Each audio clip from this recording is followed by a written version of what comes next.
နိုင်ငံခြားမှာ paid internship ဆင်းဝင်ရမယ်ဆိုစိတ်ဝင်စားကြလားဒီနေ့မှာတော့ FI ကနိုင်ငံခြားမှာ real project တွေပါဝင်လုပ်ကိုင်တင်ယူရင်ပတ်စံလေးရနိုင်မဲ့ internship program 5ခုအကြောင်းကိုမျှဝေပေးတော့မှာဖြစ်လို့ follow မလုပ်ထားတဲ့ရင် follow လုပ်ပေးကြအောင်နော်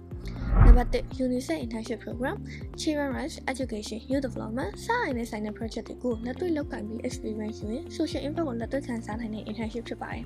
နံပါတ်2 UNDP internship program Climate Action နဲ့ Governance Policy အပေါ် research နဲ့ story လုပ်တဲ့ development field ကိုစိတ်ဝင်စားသူတွေကတေချာပေါက်ရွေးချယ်တင်ပါတယ်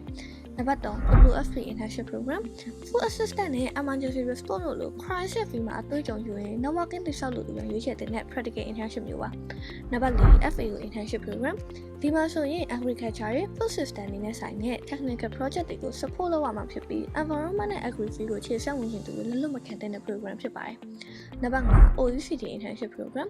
Economics Public Policy Tax နဲ့ Digital Policy တို့လို European Policy Research Project တွေနဲ့အတူ analytical work လုပ်ချင်သူတွေအတွက်အတွေ့အကြုံအောင်တစ်ခုဖြစ်ပါတယ်